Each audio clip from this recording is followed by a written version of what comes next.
side of the concrete floor. Back up. Right now he's robot-doing Terry Funk in a bionic elbow.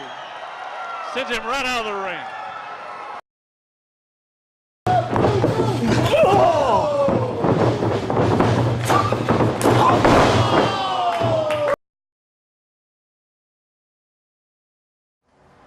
Okay, we're here in New York City with another installment of the High Spot Shoot interview series. We're here with Mr. Technical, Barry Horowitz. I want to thank you for joining us here this afternoon.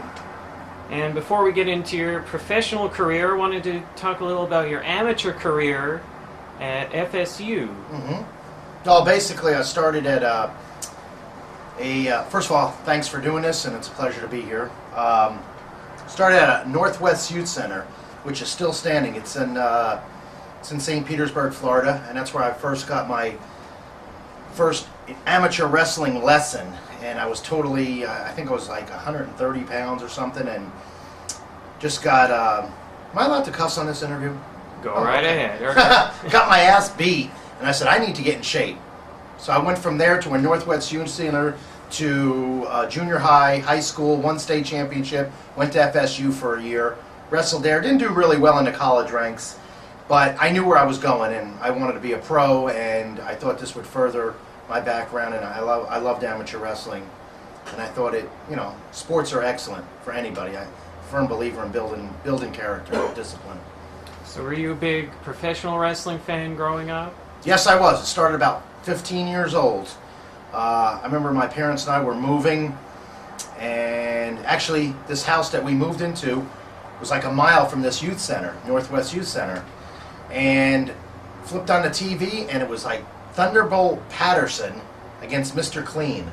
And I said, holy cow, that's the first time I've seen pro wrestling. I want to do that. And that was it. My mind was set. Pursued it. Okay, so you started training with Boris Malenko and his sons.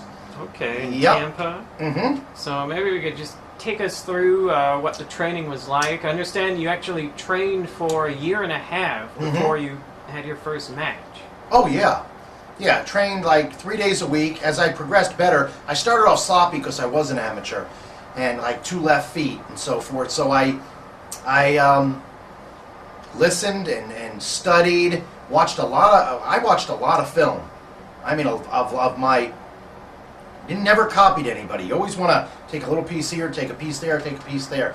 And guys like Bob Orton Jr., Dick Slater, Jack Briscoe, Mike Graham, people like that, Les Thornton, and basically what I did was went there, trained, met Boris Malenko through a businessman, because I just couldn't get nowhere. It was very kayfabe and tight back then. Just no schools, no nothing.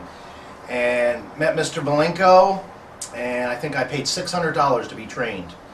And started at a judo place. I think it's still there. This guy named Ed Mallory or Mahoney. The guy's like 70 or 80 years old, and I heard he's like teaching in my hometown now, which is Brandon, Florida. I'm from St. Petersburg, Florida originally. And he's teaching at a YMCA. He owned the school then. I think he's like a champion judo expert, and we used his mats. So for 6 months I was taking backdrops, slams, and everything on mats like that. Amateur mats. You see them everywhere in high schools. And then from there we got a ring, and I thought I was like on a waterbed. So that was for about a year there.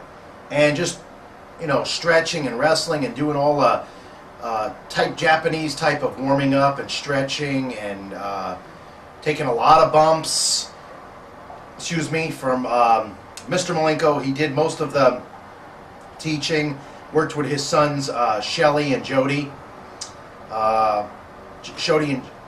Jody and Shelly Simon, a.k.a. Dean Malenko, Joe Malenko,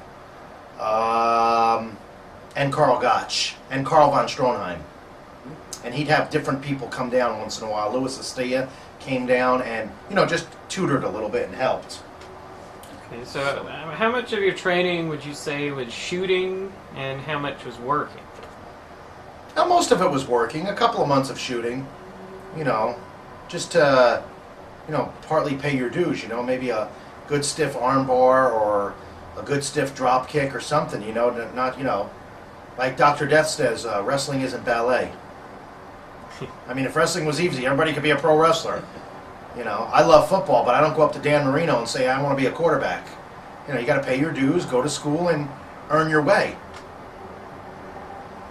Okay, do you have any memories of Dean Malenko from that time period? Oh, no, just that we used to go out together as far as, like, nightclubs and stuff, just a little bit, and went to the beaches a few times. The class, there was maybe 25 guys, and nobody really made it except me and Al Perez, which he's retired now, and he still lives in Tampa. And we used to goof around. I remember one time we went to the beach. We were taking backdrops in the sand, just taking bumps in the sand, you know, just doing it for the heck of it. Remember now, I was like 20 years old or 21. I think Dean was 18 at the time. So was it 1979 when you actually made your debut? 79 or 80. Okay. 79, my first professional match.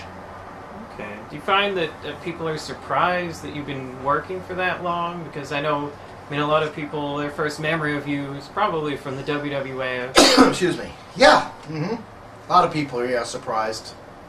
Okay, so another thing, a lot of people probably be surprised to know that you worked for Vince McMahon Sr. and the WWF. So, do you have any memories from that time period? Oh, no, I was just bumping and learning from different people and keeping my mouth shut from veterans like Mr. Fuji, Blackjack Mulligan, Jimmy Snuka, excuse me, Ray Stevens, Rick Martel, Tony Gurria. List goes on and on. Ivan Putski, all of it. I mean, just, excuse me, just was listening, bumping, and learning and watching. No talking. There was no, first of all, I didn't have the right to, and didn't need to. That's how you learn.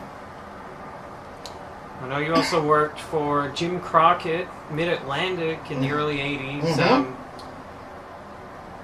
Notice any differences between Vince McMahon Sr. Excuse me, and Jim Crockett, their promoting styles, philosophies? No, they're both businessmen. Talked to Jimmy Crockett a little bit more. And no, I talked to Jimmy Crockett more than Vince Sr. I only seen Vince Sr. every 3 weeks at TV. What about differences between Vince Sr. and Vince Jr.? I have to apologize. I got a B12 in my mouth, and I think it's making my throat really dry.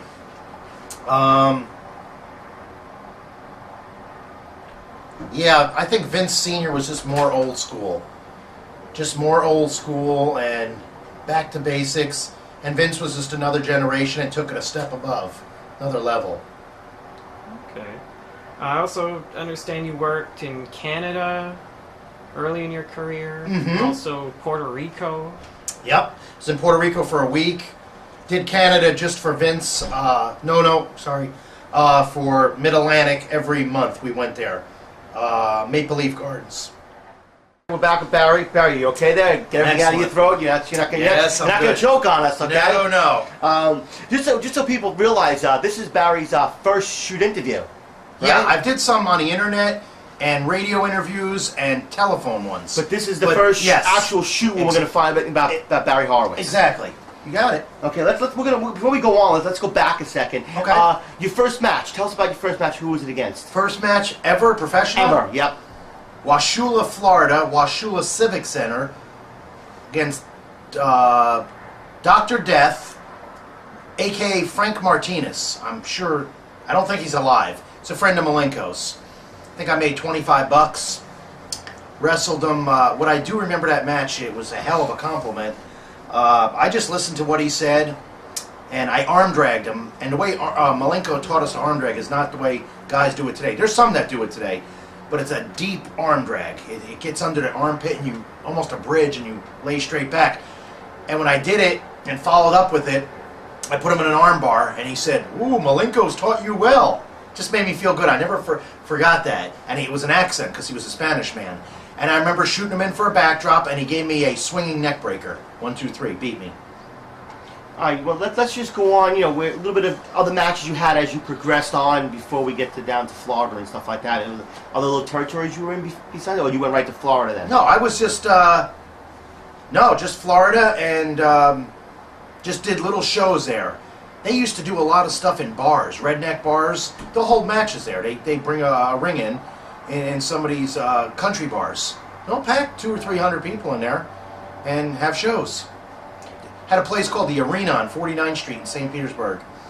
I had one of my first featured matches there. They wrote it up in the paper. It was Dean Malenko against Barry Hart, which was my first name. Boris gave me that name. Larry Simon gave me that name. And the match was called the Figure 4 Leg Lock match. You had to win with the Figure 4 Leg Lock. Either Dean put it on me or I put it on him. I remember that because I wanted to be a heel. They were always keeping me as a baby face, and that's when they turned me heel.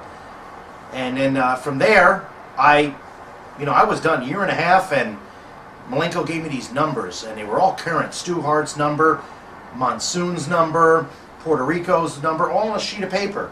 I just got in my car and had a little bit of family. I'm from Florida, but I have family that lives in the New York, New Jersey area. I moved there. I moved to Belmar, rented a house. I called up Monsoon at his house. And I thought, here I am, I'm 20 years old, 21.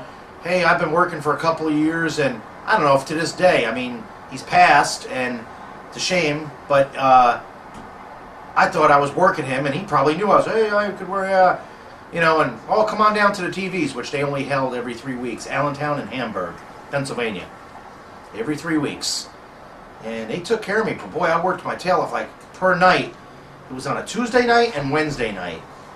I bet you I'd work 3 to 4 times per night. And back then, my first match there was Angelo Mosca Sr. The second was Don Morocco. And I did that for about a year. And it was brutal. I got nothing on TV, just killed. And then eventually, slowly, and I knew I could show off my talent and stuff, but I had a damper on me. Monsoon even said it to certain guys in the line, hey, we don't need no superstars here, we got them. So, just did what I was told. And a little bit of your time in Florida Championship Wrestling. You were down there, what, about 2 years, was it? A little longer? Was it? When I went to Florida Championship Wrestling? How long, a couple of years you were down? Yeah, I was there 2 years. Yeah. Had a good run. Yeah. And not too many people that live there get a good run. Or get a belt put on them. And the ones I could think of, Kern, Blair, Mike Graham, myself. That's it. Memories of Dusty Rhodes at that time. No, he wasn't there. And, no, he wasn't there then. No, he was, not when I was there. And, no, At the time, let's see, we went through a little change here in command. Michael Hayes, Mike Graham, Dutch Mantell, and Wahoo. That was all my bosses. How about a young Lex Luger? What are your thoughts on him? No thoughts really. I mean, he was just background. Just learning to work. He broke in. I think Matsuda broke him in, and I mean, looked great and everything, in good shape, but couldn't work that much. I mean, I think it was in Tallahassee, Florida.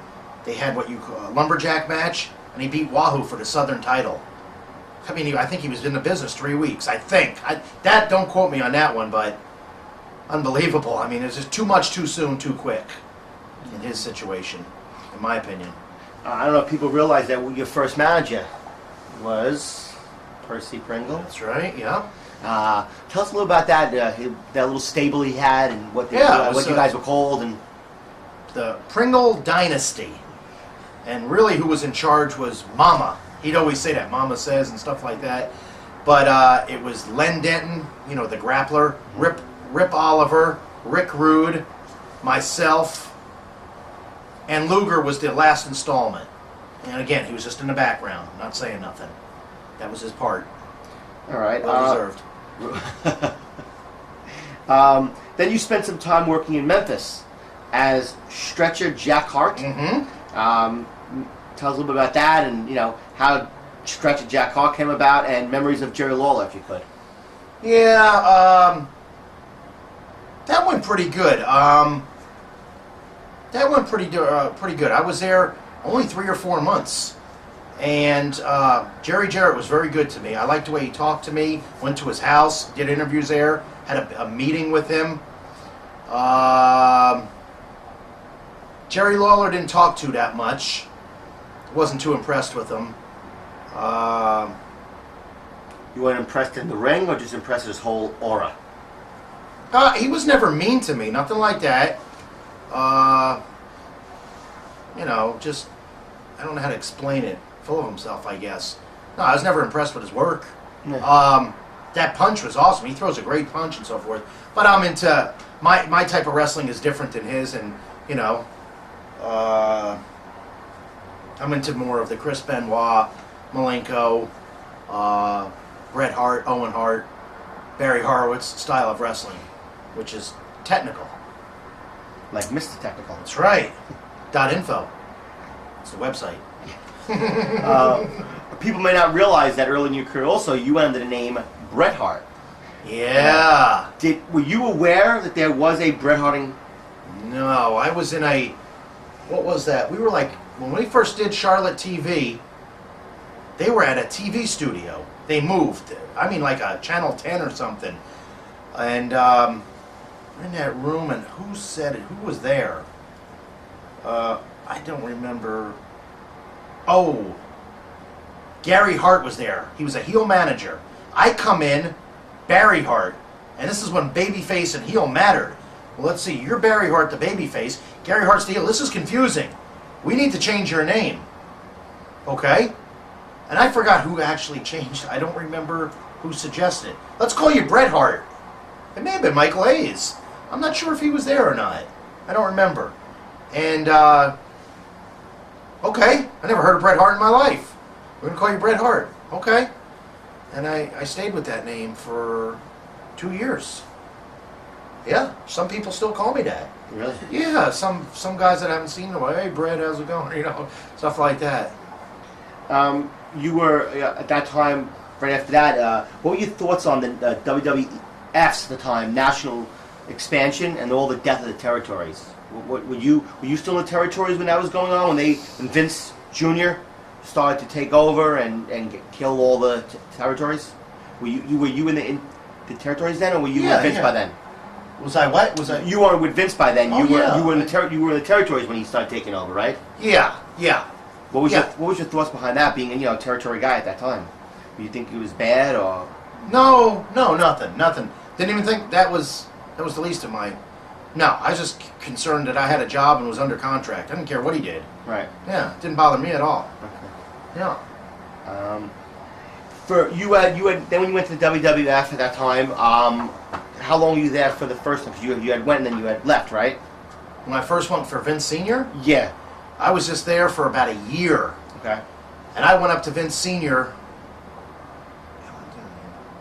Hamburg, and I was just overwhelmed by him, and to talk to him and stuff. You're kind of a little nervous. But I went in his office and I just said, I need more bookings. I just can't learn from TV. You can't. You got to learn how to high spot. You got to learn how to do more than just roll around and take bumps. And he tried to get me into Oregon through Jimmy Snuka, because Jimmy had a big pull there. And I was going there, but it was filled up.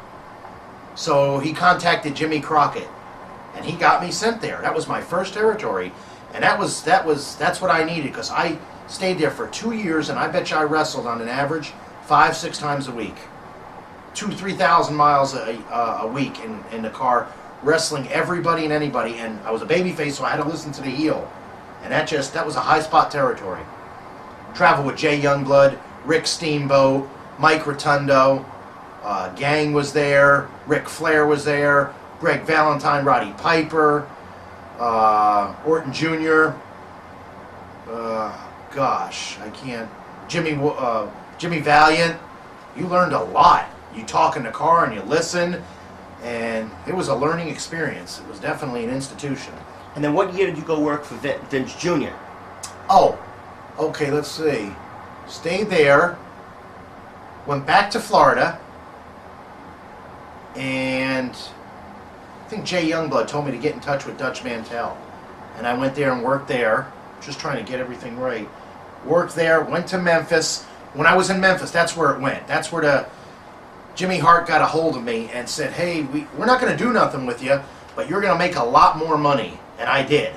And I mean, I was main event in Mid-South. I worked 1 week, 4 days main event, 3 days semi-main event. And what I made that week, I made it in one night, working on a card with Hogan. First match, 5 or 10 minutes. I said, this is a good move. Because I stayed there for years until my neck injury. Got a broken neck. And got a broken neck, was out 10 months, tried to get my job back. JJ would, oh no, finally Vince called my house because I wanted an answer. And I thought, I told him too, I said, oh, I thought you were going to, since I was gone, well, since then, Black Bart's come in, Pez Whatley's come in, Buddy Rose has come in. You would think out of loyalty he would take me back. I mean, I hurt my neck in his ring for, getting guys over. That's business, I guess. So, and I even told him, I said, oh, I thought I'd get the big push. I guess I'm getting pushed out the door. And that was it. I went to WCW. Stayed there for about a year. And what year was this in then? Was this in the early 90s? Yeah, I did that, and then Independence, floated all around. Independence, worked for Vince's, for TVs. I mean, I was doing everything, everybody. That was kind of cool, and you were allowed to. Now it doesn't work that way. So, memories of working with the British Bulldogs, in particular, Dynamite Kid. In a tag? Yeah. Yeah, not too bad. It was pretty easy on TV. The matches only went 5 to 6 minutes, and I'd have various partners. Terry Gibbs was one of my favorite. He's retired. He's a good guy, good worker from Tampa, and I think he's retired from wrestling. I think he's like a supervisor in U.S. Air now in Pittsburgh. He's been that way since over 10 years. And we used to tag together, and it's pretty relatively easy. It was not too. You don't get too much, You get a little bit of heat on somebody and you go home and stuff like that. But Davey Boy was easier to work with than Dynamite. Dynamite's a little bit stiffer, but that's fine. Not a big deal. Never killed me, never hurt me, never vindictive, never stretched me, never tried to hurt me. So Davey Boy was just a night off. Mm-hmm. He'd joke around outside the ring, but he was serious in the ring. And he respected me. And as I got older and learned more, when I was working with him, he let me call it. He listened to me. And I didn't do it as a ego thing. I did it as my job. The heel leads the match. That's the rule of thumb. He calls the match. Babyface listens. Unless you got somebody that did both ends of the thing. Roddy Piper could do either way. He's been a heel and a babyface. A master at both. So he could do that. But I'd go in the ring, specifically Tommy Rich and Brad Armstrong. I've been in the ring where they said zero. Nothing. Not even hello. Nothing. Just let you call the whole match. Unbelievable. It's the way they were. That's cool. Made my job easier. Give us a little feedback. Tell us why actually the heels do call the match. Is there a reason behind that? I was always taught that because you could ask somebody else. Maybe they'll get a different thing. I was just always taught the heel leads. Babyface listens. And that's across the board. That's every. Usually. Yeah. Mm-hmm. Okay.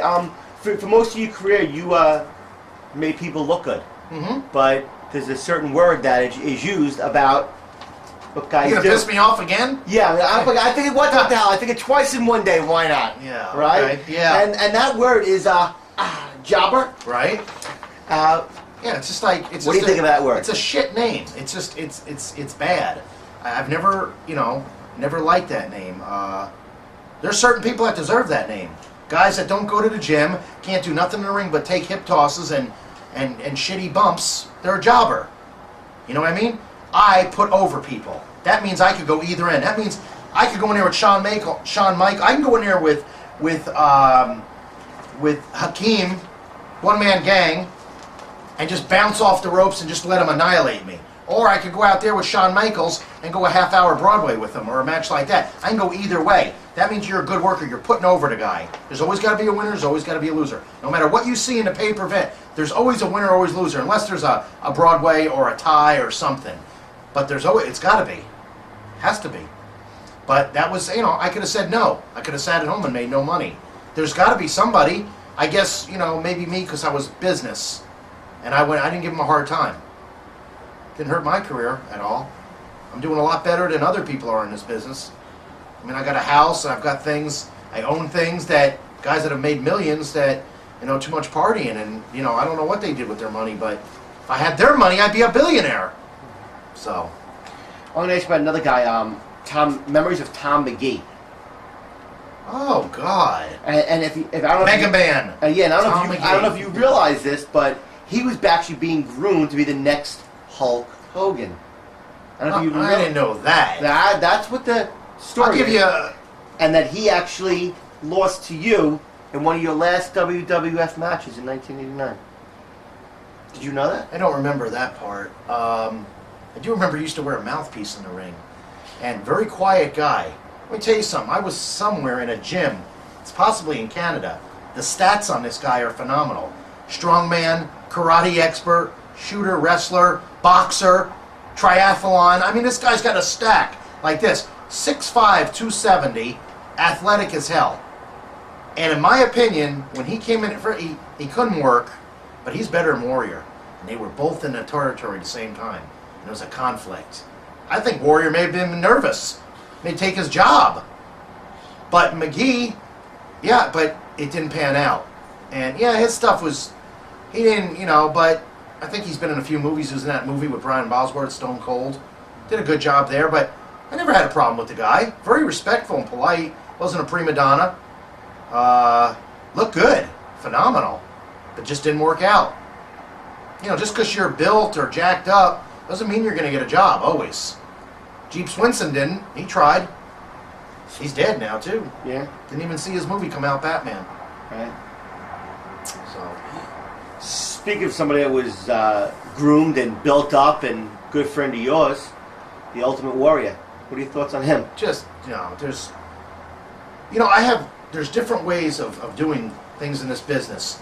I was always taught, I could say like this, Ultimate Warrior, or not even say his name, I could say no comment. I don't even want to talk about him or put him over. Or when I did my radio show, I'd say, hey, that painted guy. Let the audience go with assumption, because sometimes you just don't want to put it over. But no, I just disrespectful. When I first, in a nutshell, nice guy, humble, and then he changed, and just irritable guy, and I didn't like working with him. And I did my job and so forth, but a lot of guys didn't like working with him.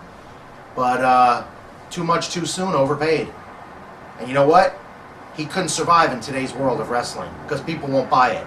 They want to see suplex, high spots, wrestling holds. They don't want to see, go home. They don't want to see that. Makes about as much sense as a one-legged fireman kicking down a screen door in a submarine. That don't make sense, does it? He does his work. Now, did you wrestle when he was the Dingo Warrior? Were you with him? I wrestled him as Dingo Warrior. Yeah, he was a little bit green and he was limited. That's the word, limited. So, yeah, it's very humble then. And I don't know what the hell happened to him. Big head, whatever. Too much too soon. I don't know. But who was your favorite wrestler to work with? I've had a lot. Can't even pick one. Yeah, I don't know. Yeah. I mean, Chris Candido. I mean, and there's some guys never heard of it. Brad Armstrong, Tim Lightning Horner, Brady Boone, Owen Hart is at the top, Had a lot of favorites. These guys I like because they were my style, and there's no argument. Who's going to go over? Who's going to do this? And nobody's out there outdo each other, hurt each other. I'm always a firm believer in this.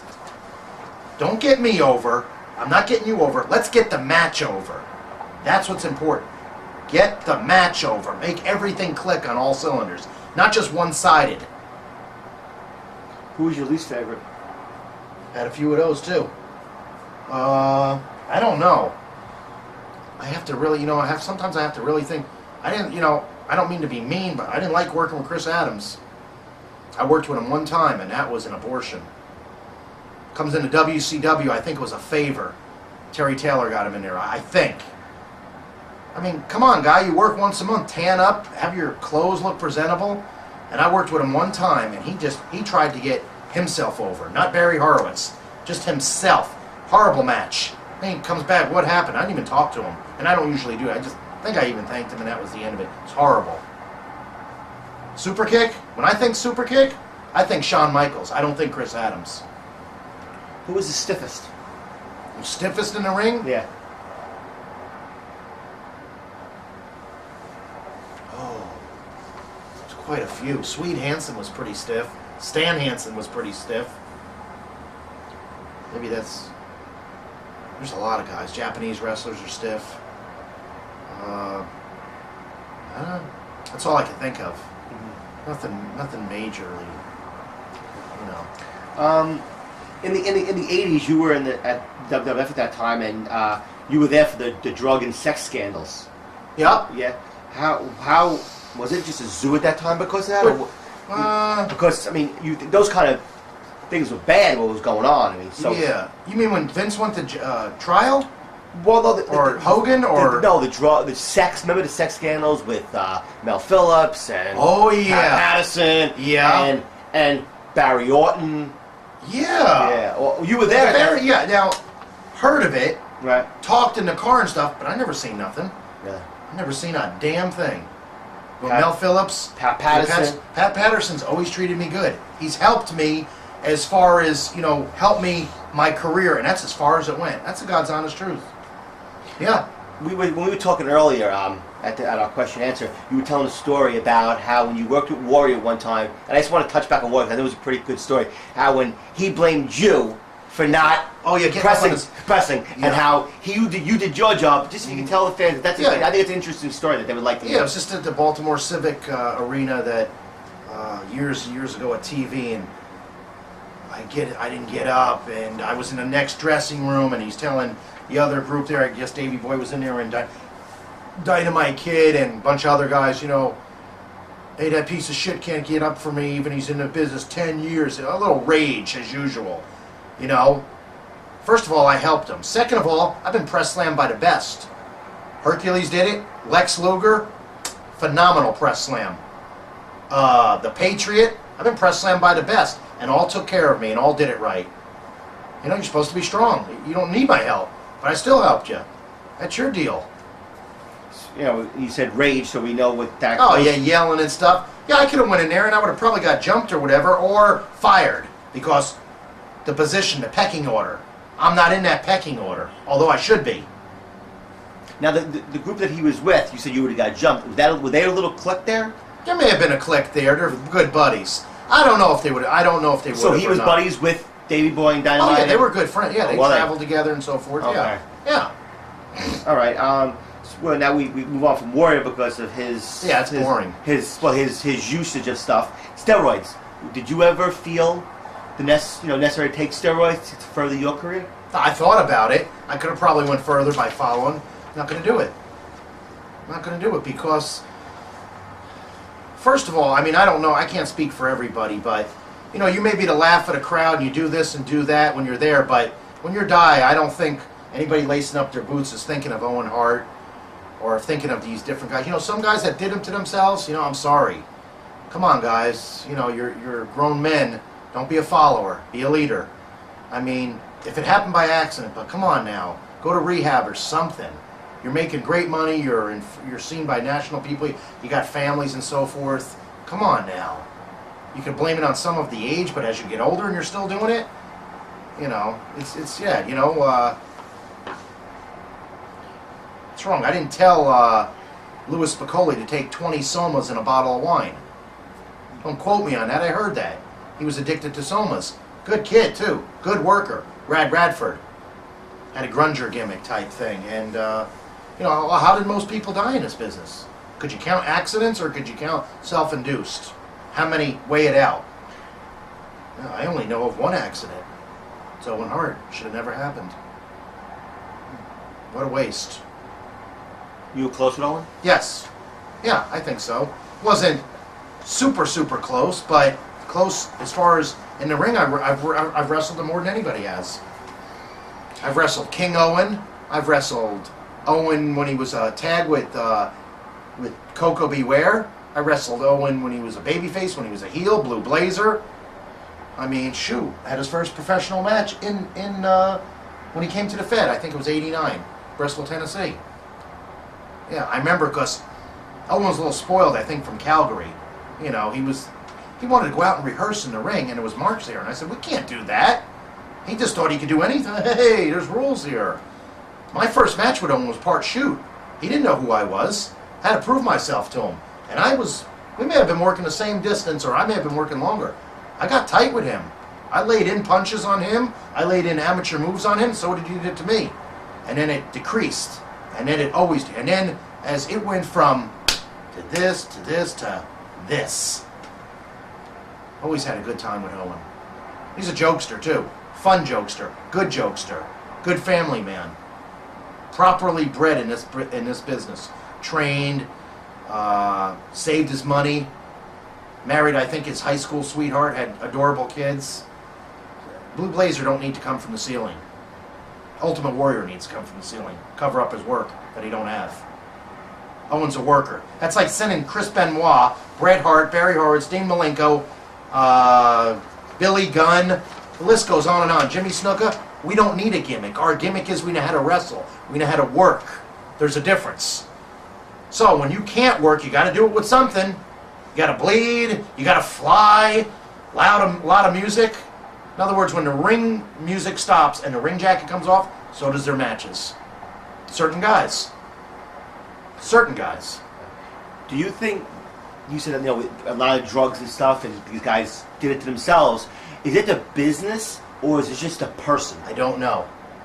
I never got involved in that. I never traveled with that. I don't know if they were in pain, if they got addicted to it, or if they, hey, try this, or were they following it?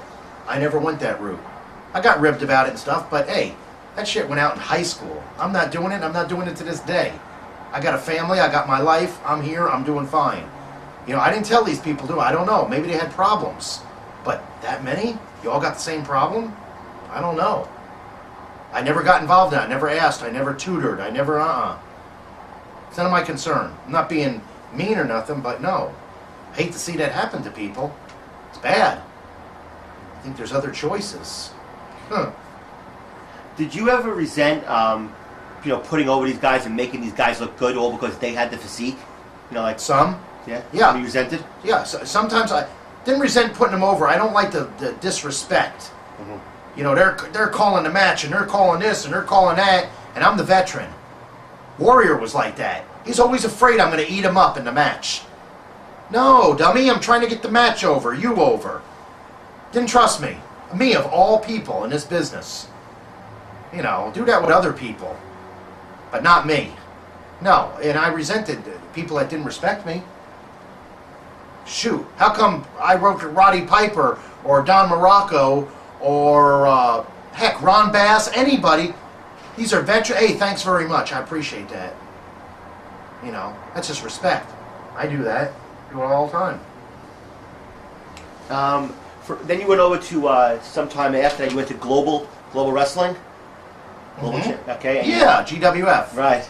Ran by Joe Pedicino and Bill Eadie. Right. Yep. And you were in the, what group was that? You were the car.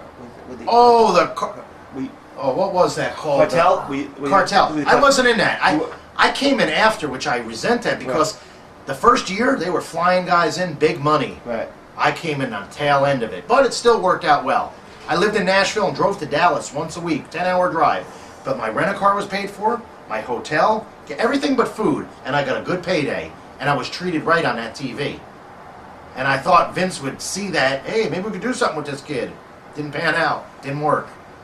I mean, they went from a little bit to made me a belt and the winner and all of that stuff. Then put me over on Jerry Lynn for the global light heavyweight title, which is equivalent to probably the cruiserweight or whatever, something like that here.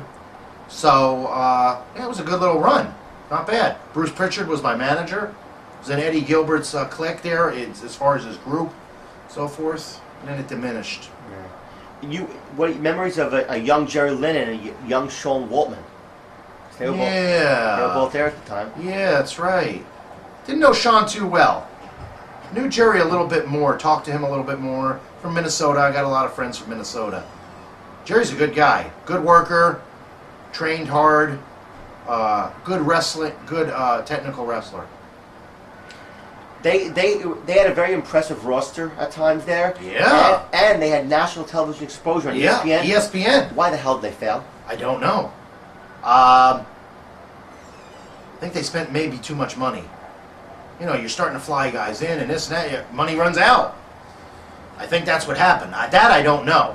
I wish it didn't happen. You know, I would have stayed there longer. You had in 1990. You had a brief stint in the NWA. Yeah, WCW. yeah, Slash. I think Bully that- Anderson's was his charge. Yeah, well, I think were they still in NWA at the time? I think. Yeah, That was yeah. what it was. Thoughts on Jim Herd? Oh yeah, I forgot about him. Met him once, and the rib in the dressing room was, what was it? Yeah, they hired a guy from Domino's to run the show. I don't know if he was into that. Domino's or Pizza Hut. Pizza Hut. Thank you. Yeah, they hired a pizza guy from Pizza Hut to run the whole show. That's all I met him once, and that was it. Just the ribs about that, and that's all. Any memories of the Juicer Opar? Yeah, just I worked with him a lot. No, just worked with him, and that's it. And then his demons. Yeah, that's again his deal. Didn't know him outside the ring, really. No, didn't know him outside the ring. You know, locker room, talk over our finish. Had pretty good matches with him though. Pretty good matches. In 1993, you were under a mask as the Red Knight of Survivor Series. What are your thoughts on that and teaming with Shawn Michaels? That was fun. I mean, everybody had to be at TV when you're under contract. You know, you got to get paid for doing something with Boston Gardens. I was told like the last minute Terry Funk's going home, his horse is sick or something. I don't know if that was a rib either, but you're the Red Knight. Gave me his outfit, told me to shave because they needed it. So nobody, you know, don't do any of your mannerisms. And I guess it was me, Greg Valentine. Forgot who the third knight was. Maybe Jeff Gaylord. He was the Black Knight. Yeah, And then just funny. And then you had Against Shawn Michaels, which he took Jerry Lawler's place. That's another story. Well, go ahead. No, that's just I think he was in jail or something. I don't know. Or I think that's the time when he was going through that legal battle about the young that's girl. it. That's In it. the stairwell. Oh, I don't know that end.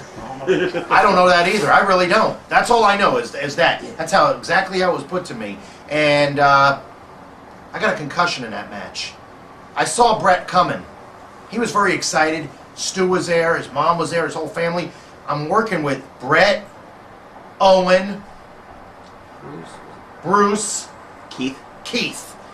And I'm on the apron, and Brett's above me, and I see him coming to my left. I know what he's going to do. He's going to kick me in the side of the head. That's fine. But he laid it in. Man, my brain went like from here to here and hit it. That's what a concussion is. I missed TV in White Plains. I had to go to get an MRI or a CAT scan. I remember because I had to go to Canada, and I was working with Mo and Mabel. Mo gave me a hip toss, and I held my head. That's how much it hurt. But I got through it. Man, I was messed up, though. I had a concussion. I know Brett didn't do it on purpose. He's a little stiff, but he was probably excited and so forth. And, you know, I don't think I ever told him. Never said nothing. Just didn't. In the early 90s, you toured all Japan. Yep. Memories of working with Steve Williams and Stan Hansen. Steve Williams, awesome. I mean, I've worked with him and Stan Hansen, a little scary. Just a, unorthodox style.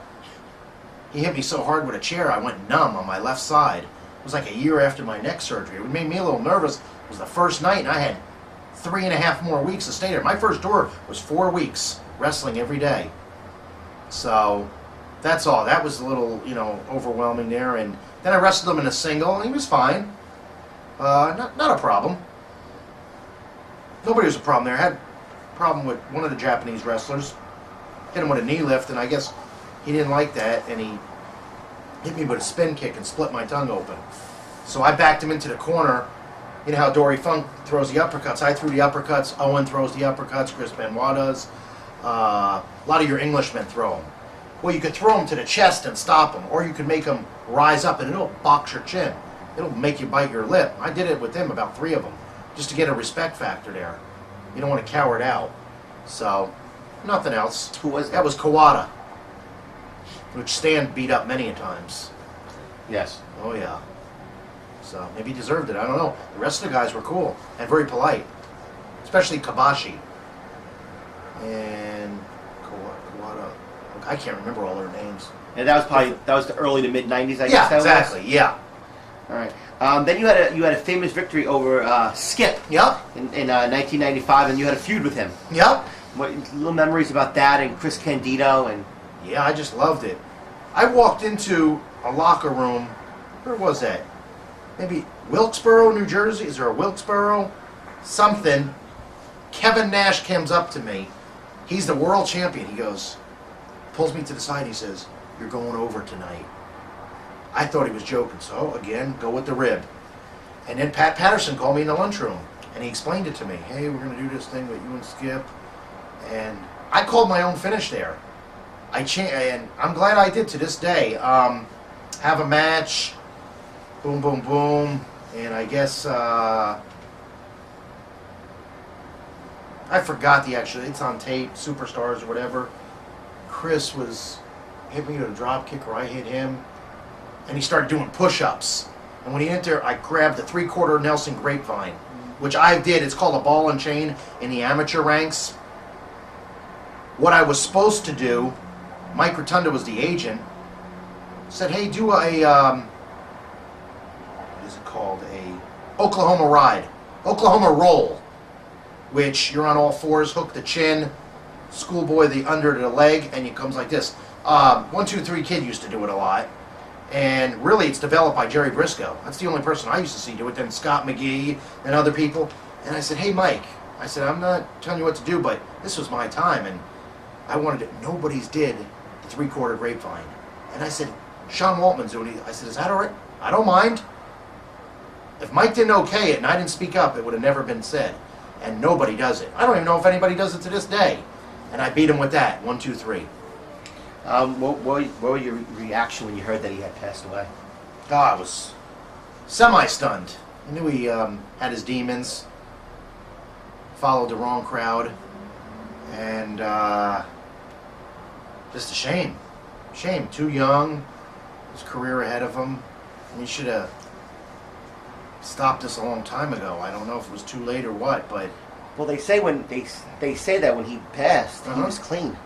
Okay. Yeah, but I mean, who we to know? How did he die, though? Like a blood clot or something? He had a staph infection. Yeah. He had a broken leg, Right. and then he had a staph infection. But supposedly he was clean. I mean, maybe it did. Maybe he was clean. That's a damn shame. Yeah. He was clean and then died from that. I mean, I don't even know how old he was. 30-something? Yeah. It's a damn shame. It really is.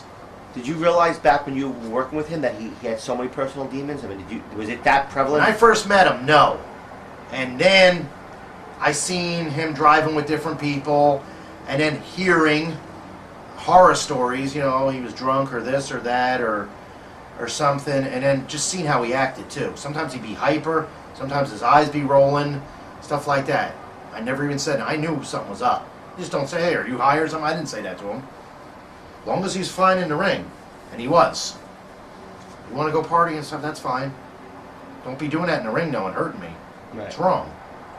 It's like driving drunk. You're going to crash. Somebody's going to die. Either the driver or somebody that you run into.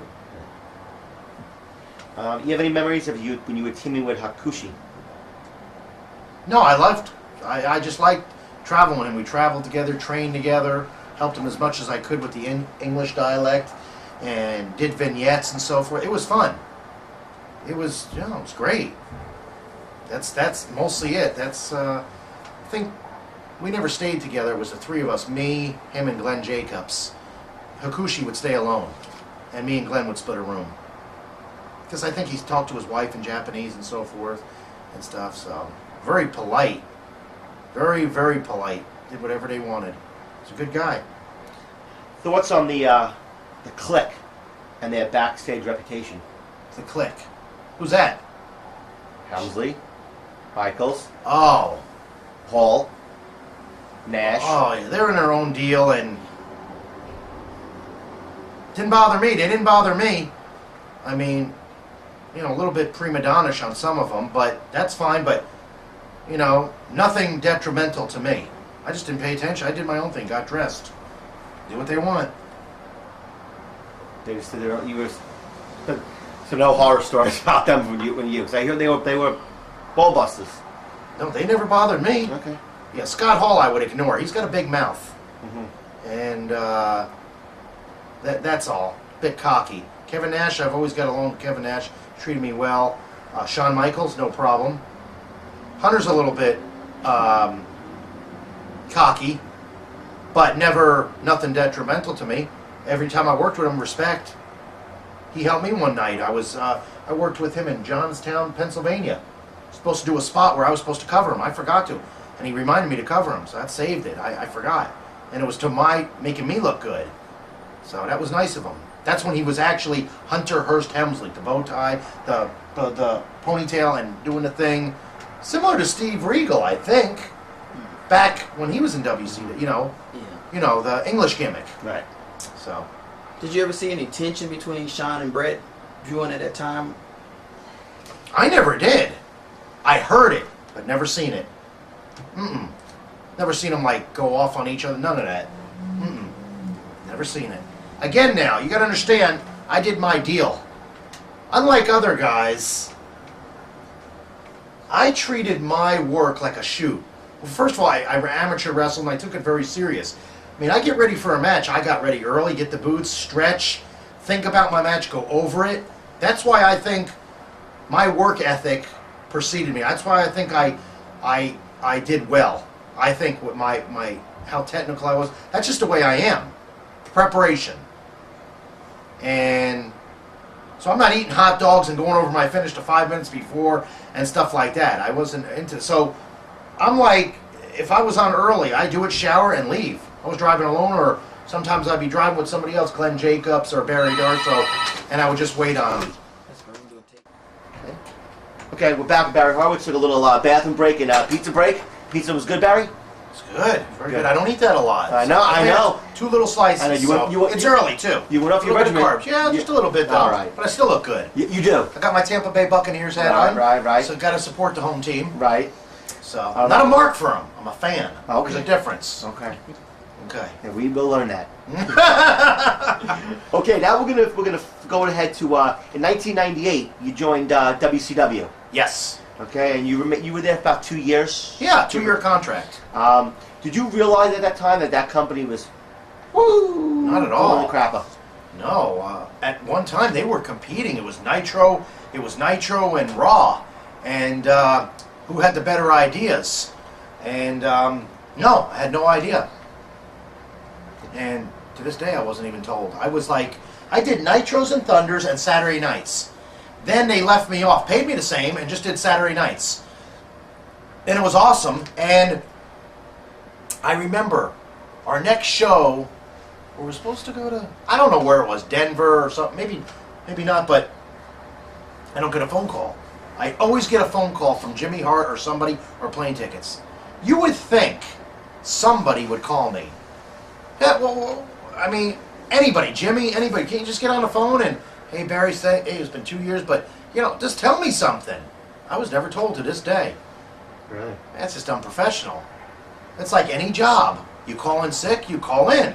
Can't make it, or we're full of something. Don't be embarrassed. I mean, just speak up. It's a form of communication. I don't get that. And I don't like, oh, that's the wrestling business. No. That's not necessary. There is certain things you could say, hey, that's the wrestling business, but not that. That's just wrong. At that time period, they had a very diverse roster. They had guys from Mexico, Japan, Europe. Yeah. Well, what the luchadors. Mm-hmm. What were your thoughts? Because I mean, that probably kind of fit right into your style. No, it didn't. Really? I'm not into nothing against those. This is how I look at it. Everybody has a different style. I prefer my style. You got your hardcore. As long as you do it right and properly, that's a good add to the card. You got a technical match, a hardcore match, women's match. You know, The lucha, the only thing is just too fast. And you're doing bump after bump after bump after, and people are going, the marks are going like this. They want to see, you don't have to go slow motion, but, a simple hip toss, drop kick, slam 'em, arm drag, and sell it. But you're taking all these bumps and jumping right up. They meant nothing. They meant zero, plus you lost the people. Certain things have to be done fast, certain things have to be done slow, real slow.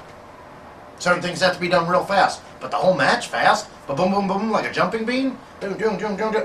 How come he's not getting hurt? What's going on? And is this choreographed? Because the spot may go on for 30 seconds. Any right person, unless they're goofy, you do a 10-spot move, hip toss, drop kick, arm drag, a leapfrog, then you'll reverse it, go into a tackle, drop down, a leapfrog again, a do-si-do with the hip toss. Come on, it's rehearsed. You're smartening up the people. But it's not being lazy. Lazy is just kicking a guy and just going slow and working the people, but a quick drop down, a double leapfrog, reverse my hip toss, follow it with an arm drag. Fast, done properly, sell it, people will believe that. Solid work. Again, that's my opinion. Other people may think of something else, or they're into their hardcore style, which, not into that hardcore either. Go out to a bar and you could see that for free. A real fight. Hardcore, just, I have a thing. It doesn't represent wrestling, but it's a form of. I'm not knocking it, but I'm not into it. I've been in them. And I don't like them. I'm out of my element. Just like those guys can't wrestle my style. But what does it say on the marquee when you go to any of these buildings? Madison Square Garden, or the Farm Center in Dothan, Alabama, or Nashville, or Des Moines, Iowa. It says wrestling. That's what you're supposed to do. That's what it says on the marquee. It doesn't say tables, ladders, and chairs. Whatever. It's not my type of match. Teach his own, right? It's almost a shoot. Well, I hope I fall on that ladder right. Wow, I just wasn't taught that way. Makes money, they do it, that's fine. That's not my cup of tea. That's all. Okay. Thoughts on Jimmy Hart's booking of the Saturday night towards the end of... Well, nothing. Actually, he started... before we folded, he was starting an angle with me and this kid named Alan Funk. It started. We did a vignette, and we could have finished it, and it never got finished. There's a guy, young, look good, total respect. Total respect for me. Total old school, and the guy's young. There's a prime example of what I'm talking about. Unlike somebody like Evan Courageous. I don't even know why I said his name and put him over. Mr. Jabron. Couldn't work. He looked pretty good, but didn't listen. Not a good worker. What's he doing now? Oh, he could be flipping burgers somewhere. Alan Funk's probably doing something, I hope. He deserves it. He looks good, and he's respectful. And I respect that. Actually, Alan Funk got into, did you hear about the accident he got into in the ring? No, I didn't. His face, What? his face got caved in. Oh, really? Yeah, Sonny Siaki down in TNA. Really? Actually, it happened, I think, in Really? overseas somewhere. Yeah, They were on tour. it was just a mistake, and And what happened? kicked him. He landed on him with something off the middle turnbuckle. He landed on him wrong with his knee, Okay. and his orbital bones were crushed, and his eye was half hanging Yeah. out, and he was out. I think he was out for almost 2 years, Really? and then I don't think he's really ever been the same since. Oh, my God. That's a damn shame. That's a shame. And who did it to him? Sonny Siaki, good guy, was Sonny actually Siaki. trained by Dusty Rhodes. Well, one of Dusty Rhodes' trained. Yeah. Yeah. Never a big helloer with me. Saw him in WCW. Not like Alan Funk was. Mm-mm. Yeah, guys are broken and different. So, Do you have any thoughts about being one of the few Jewish guys in the profession and putting the Star David on your trunks? do I have what now? Any thoughts on being, because one of the few guys, was there any anti-Semitism or... Jokes maybe a little bit, but I don't care what those guys think. Touching my wife or my family or my money, so you'll be fine. Right. Say all they want. Back then, I would maybe fight or something like that, but I'm probably jealous. Right. There's a lot of Jewish wrestlers and people that know it. Tugboat is Jewish. Malenkos are Jewish. Bill Goldberg's Jewish, and he's the first. No, I was before him. Right. So That's a bunch of gaga. But there's a lot of Jewish wrestlers that people don't know it because of their name. They probably changed their name. So, not on purpose. Just happened. How it works. I think Howard Finkel's Jewish. He is Jewish. Howard Finkel is Jewish. You can quote me on that one. The Fink. The Fink. Okay. Speaking of Gold, any thoughts on Bill Goldberg? Not really. No. Maybe too much too soon, maybe a little bit. That's it. His stuff was solid. Good ring entrance. Good look. Good music. The pyro. His stuff he did was pretty solid. Never seen him in a full-length match. That's how you judge somebody. TV match, you just get your crap in and get over. 2-3 minutes. Let me see you in 20 minutes. Tell a story. That's how I know. That's a sign of a good worker. Not too many around. Getting the same names I repeat. Benoit, Barry Horowitz, Owen Hart, Brady Boone, Tim Horner, Armstrongs, Tracy Smothers. I can go on and on with storytellers, technical workers. How about right now out there? Oh, there's a good amount. Hunter, Shawn Michaels, hands down. Kurt Angle. I don't know. I don't watch a lot. So let me think. Or you could throw names at me and I'll agree or disagree. You're not gonna. This guy, the Bradshaw? Boogeyman, you're not gonna see him go 20 minutes. No. I don't even want to talk about Bradshaw. No comment on him at all. I don't even want to talk about him. Not gonna give him I any. have no use. No publicity. We're not giving him. Right, none at all. Yeah. Eddie Guerrero, Chavo, Chris Jericho. excellent. Good guy, too. Ex-hockey player. Yes. Yeah, tough guy, Calgary. I like that. I respect that. I respect Canada a lot. Number one, it's a clean Providence. It's awesome, but they respect wrestling. You can't have a Warrior or Luger going over there. You got to be the caliber of Chris Benoit.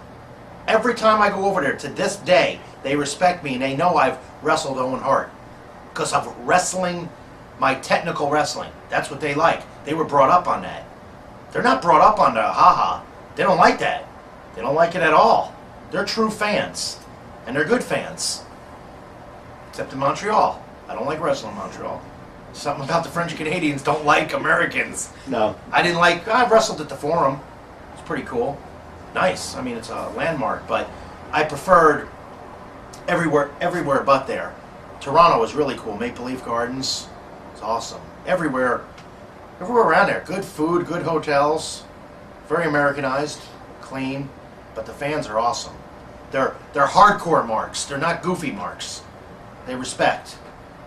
Used to go independently Windsor a lot for Scott D'Amore, which, by the way, doesn't talk to me no more. Doesn't send me, doesn't call me, doesn't book me, nothing. Not that I care or I'm in there anymore, but the guy used to treat me fantastic.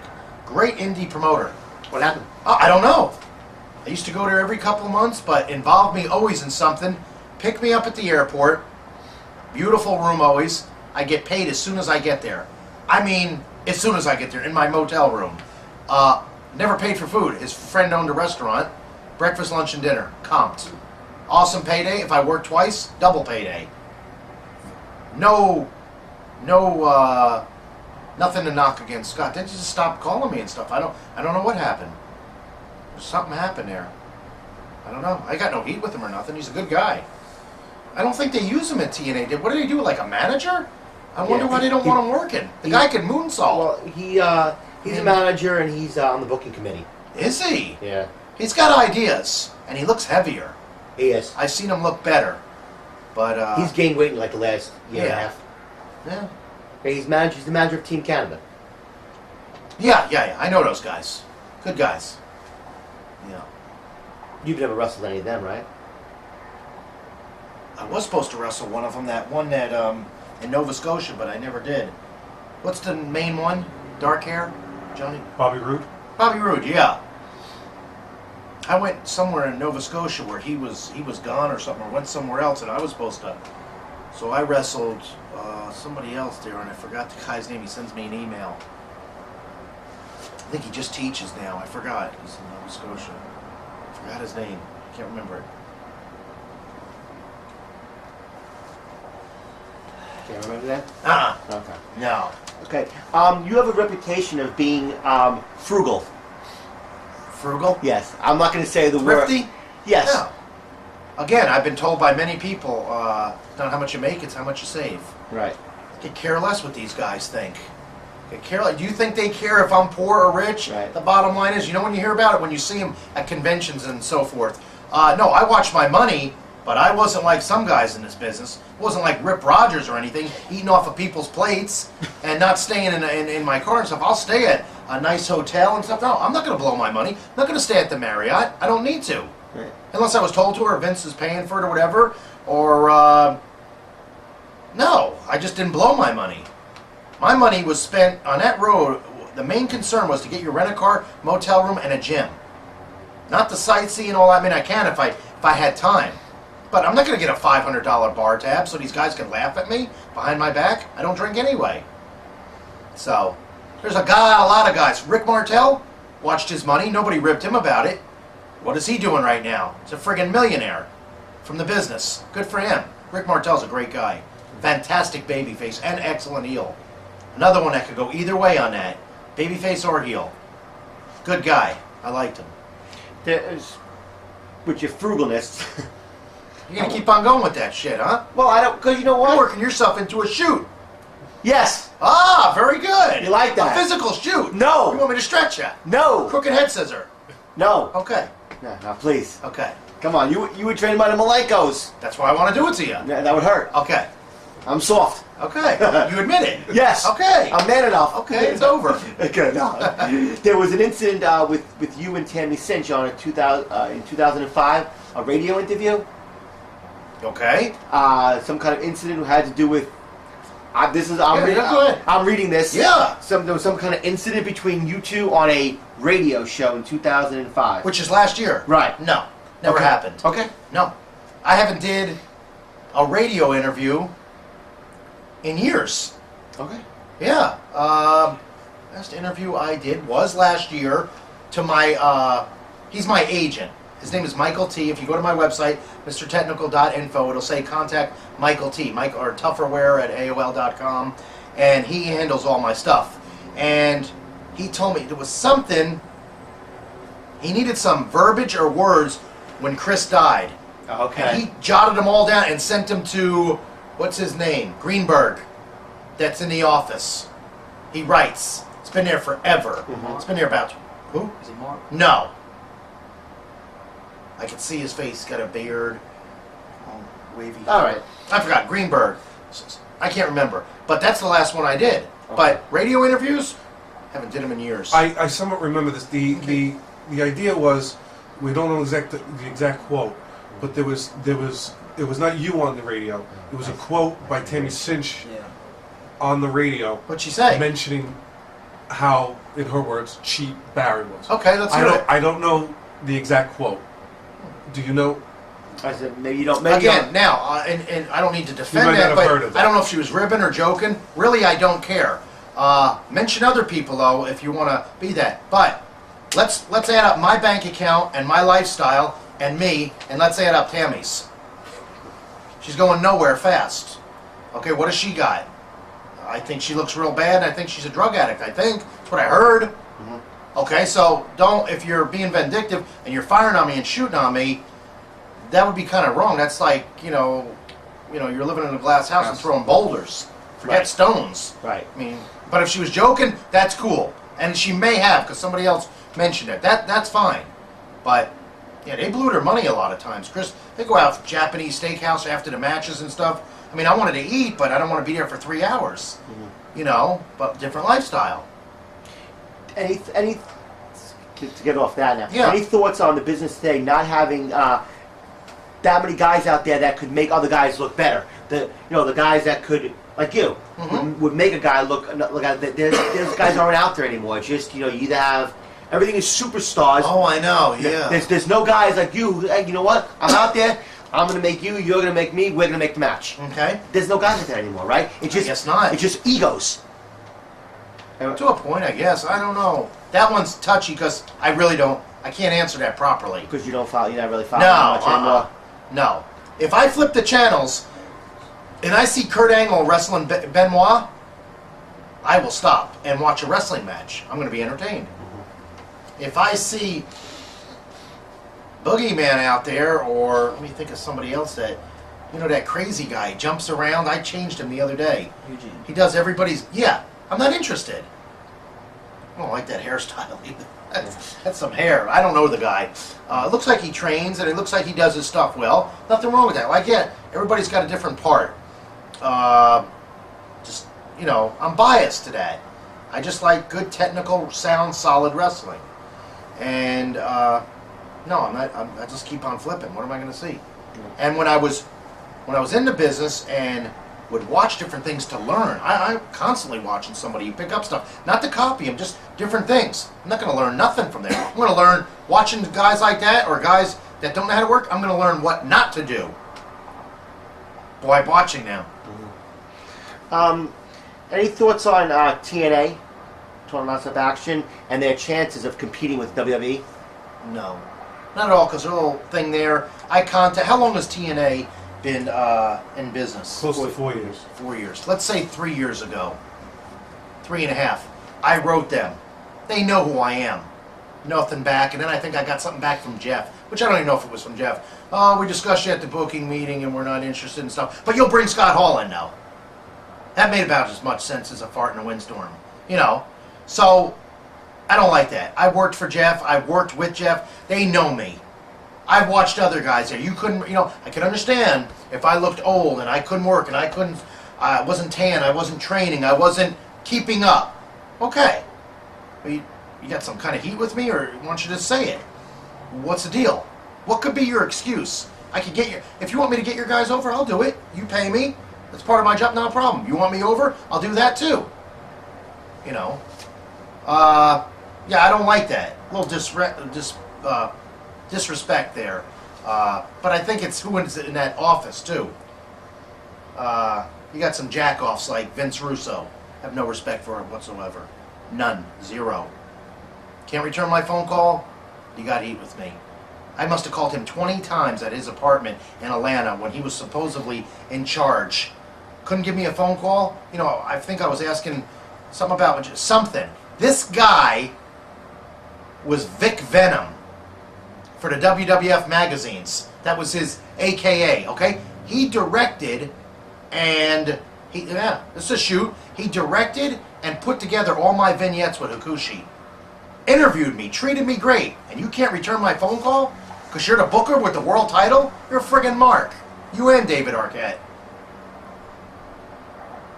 I'm totally against that. Certain things we talked about today at bringing an athlete in. They're good to bring in. You bring in Burt Reynolds when we had him at WrestleMania, ring announcer.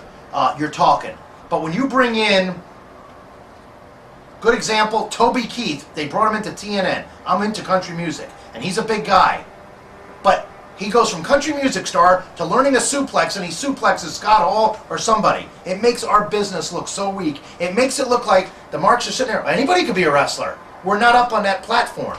That's, again, I'll use my favorite pastime, country music and football. It's like me going up to Dan Marino or something, or Michael Vick. Hey, I wanted to, I should be, no I'm not. You can't be in my world and I can't be in yours. That's how, we're both athletes. But come on now. They're not going to be able to do my job. There's no way. They're not going to be able to take backdrops and all that and get up the next morning. And I'm not going to be able to take their line of work. So you bring in these people, okay, that's good to bring them in as stars and it spices up the card. But to have them work and smarten them up, anybody could be a wrestler, that means. I don't go for that. I don't agree with that. Dennis Rodman.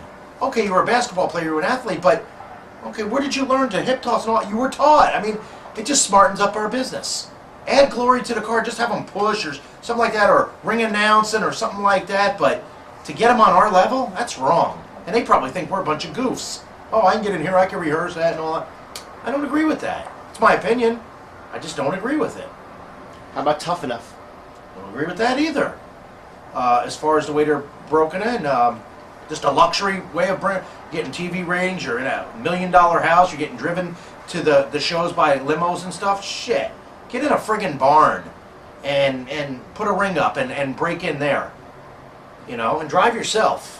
I know it's a new age, but You could do things other ways in New Age. Tough Enough was just probably to compete with the other reality shows, added to the WWF appeal, brought up their shows, and brought up ratings. Is Tough Enough around anymore? No, it's done. It's had its ride. It's weak. I like, give a guy a dark match, try him out, or go to town like they used to do. Had locals, try this guy out. Let's put him on the back burner. Let's put him at the farm team. That's what I agree with. You know, let him get broken in by Les Thatcher or somebody with old school ability and the right way. Or let them all break in Japan. Keep them there for a year. Get beat every single night, hardcore style. Not hardcore matches, just lay it in there. You come to the States after a year or two, you'll be a much better person. You'll appreciate the American style in the business.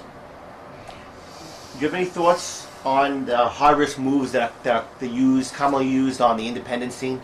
The high-risk moves they do? Yeah, I don't agree with them. I mean, it's basically you're being a stuntman. You can get hurt. Again, it doesn't represent wrestling, but that's a different form of wrestling. If you want to put, that's where you can say wrestling entertainment when you do that kind of stuff. You know, first matches coming off the top and getting color and stuff like that. It doesn't need to be done. Those first few matches should be wrestling, really wrestling. I mean, ultimate wrestling. No going outside the ring, none of that bullshit. It shouldn't. Do you feel that you're the most underrated wrestler of all times? I'm definitely up there, yeah. And this is not a jealousy thing or anything like that. I'll repeat myself again. If I didn't pay my dues, if I didn't go to the gym, if I didn't look it, if I really couldn't work. Maybe I thought it was me at first, but then when your family starts telling you and marks are telling you, why aren't you this, why aren't you... You know, and I don't go by what people say, the marks and all that, but when you're getting out of 100 people, 90 say you should be getting a push, this and that, and when some of the boys in the locker room, I think I had Scott Steiner come up to me one time, WWF, when his hair was long and it was black. I said, yeah. I said, how come they're not doing nothing with you? And this is what I would say. I've had numerous people say this. I don't know, ask Vince. I have no idea. That's the God's honest truth. Who else do you feel are unappreciated out there? That you've over the years that you've seen that, you know, you say you felt that you were under, you know. Yeah, Reno Riggins. I appreciate Reno. Good guy.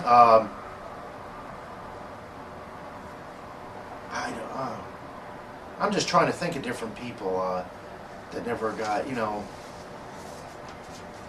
they didn't do nothing with Al Perez either.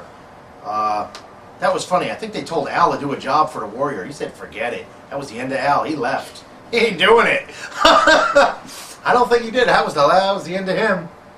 I think I'm definitely, I'd say in the top 5. But I have gotten pushes elsewhere. I've gotten pushes in the GWF and went to Austria for Otto Wanz and beat Franz Schumann for the light heavyweight title or whatever. He hasn't dropped that belt in 2 years. I shocked the people. One of the nicest promoters in the business. Doesn't go by who you are. He goes by what you are, what you could produce in that ring. That guy's been calling me for 5 years. I was always tied up with WWF. This time I wasn't. I went there and won the belt. And he held up my money because I took that belt with me. It was worth money. I need you back in 2 weeks to drop it back to him. I said, okay. He wrote down a figure, and people went silent that night. I beat him with an octopus, Inoki's finish. They went dead silent. Not because the match was solid. You do rounds there, which are kind of weird. But he hasn't been beat in 2 years. Looked like Bret Hart. Similar work. A little bit. Bret was better looking. But nice guy. And Otto Wanz has treated me great.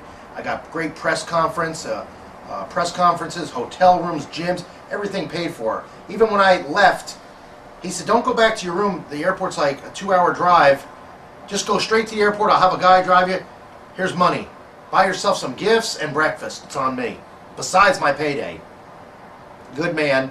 Treated me well and went by my ability, not who I was and whatever. But then I dropped the belt back to him. That's the first time I met that guy that's in WWF teaching the girls how to wrestle. Fit Finley. That's where I met him. He wasn't called that there. Dave Finley, maybe. That's where I met him and another Steve Regal. He was an English Steve Regal too, but it wasn't this Steve Regal. He had a top hat, like a black derby type hat. I forgot who else I met there. These guys, they're good, very good workers. On that tour, Papa Shango was there, and Hacksaw Duggan. Yep. You can handle yourself, in a real fight and stuff, as we know. In the ring, did you ever have to shoot against anybody in the ring? Nothing really. Nothing majorly. No, just sometimes a little stiff here and there. Had to be stiff with Bradshaw and stuff. A little bit reckless. And maybe he's changed, I don't know. There's no reason, you want to make it look like it's Harry. That's when you're an artist. When you could go, it looks like you're going 90 miles an hour and you're only doing 10. That's a real art. But anybody who goes 90 and hits you at 90, that's just a shoot. Well, anybody can do that. In the back streets of Kmart or Walmart or in Ybor City, which is a part in Florida that's all thugs and so forth that people just hang out there and fight. That's the art. That's a real art, is making, your stuff look unbelievable. That's a real artist. A master at his craft. If I can go back to the GWF, it was a lot of talent. Y'all had a lot of talent in the GWF. That was around time, was it Booker T and his brother Ray Stevens? Yeah. Did they change? I worked with them there. Oh, way. Did they change once they got to WCW? When they were there, they were green. Booker was nothing like he is now. He was built good. They've been a little bit more cut back then. And, no, they were, what were they called? Harlem. Not Harlem. Ebony Experience? What's that? Ebony Experience? It was Ebony Maybe. something. Green, no. Booker's learned a lot. A lot. He's a good worker. Good guy, too. I like him. Good guy. Likes to wrestle and so forth, and he does his thing. Is that his wife for real? Yeah. Is it? Okay. How long has he been married? I think they got married. A couple years. Yeah, because when I knew him, I don't think he was married. Yeah, it's a very I like recent Booker. marriage. Look good. What's that? It's a very recent marriage. Yeah, he's a good guy. How's some of the other guys from the GWF days, like Mike Shaw, who was Bastion Booger? Oh, yeah. He was in that for a while. Yeah. What about him? As far as, were you in a group with him, or No. No. Oh, no, I wasn't, no. Met him and Bastion Booger in no, actually, I wrestled him with Lunatic Norman. When WCW, when Ole was in charge. And then That Mick, was cool. Mick Foley was there too, right? Around that time? Yep, sure was. Any thoughts on him? Did you realize at that point he was going to be... No, I'll tell you, Story-wise? good story. We're in Montgomery, Alabama, TV. Ole Anderson was in charge, and he liked people like myself, Armstrongs, Buzz Sawyer, the Steiners. He liked, I'm not in this class, I don't want to put myself in this class, but tough guys, Buzz Sawyer, he's tough. But wrestlers, Steiners, myself, and they're tough too, but I don't think he liked Cactus Jack. He don't like gimmicks that can't produce or work. And we're sitting out there, get to Montgomery early, and sitting outside, maybe the lunchroom's there, dressing rooms are here. And I guess he was Cactus Jack, and he's sitting there, and he's just like, I go, what's wrong? I'm not going to be here much longer, I know it. He says, oh, he don't like me. He don't like gimmicks. Sure enough, like 2 or 3 weeks, he was gone. Went from that to I'm sure he's a multi-millionaire. I think he wanted to be a good wrestler and a technical, and I've always got along with him. Never ribbed me, very smart, intellectual. He's not my type of wrestler, but what he did was good, and he's made a lot of money. But he's a smart guy. He's a smart man. Good speaker. I think he writes books and everything. And talking about saving money, he's a saver. Big time. Big time. He's got me blown away. Holy, he's got a lot of people blown away. He don't care. He don't need wrestling. He does not need wrestling. Doesn't need it at all. What are your But thoughts very on- nice guy. What are your thoughts about? I was a big GWF fan. Uh-huh. I remember when you won the light heavyweight title, then you lost it to I think it was Nightmare Danny Davis, Nightmare yeah. Danny Davis. That's so funny. They told me about that. I forgot how that went. How that finish went. I don't even remember. Something in the corner. Oh. No, I don't remember. I forgot. Somewhere I charged where, to give him a suplex, he slid down and he got me in one. But he was tight with Eddie Gilbert. But I think he's a mark for those belts. I'm not sure on that. He liked belts, but he won the belt, never came back, never seen him. He kept that. I bet he owns it to this day. It was a nice belt. was a Reggie Parks, beautiful.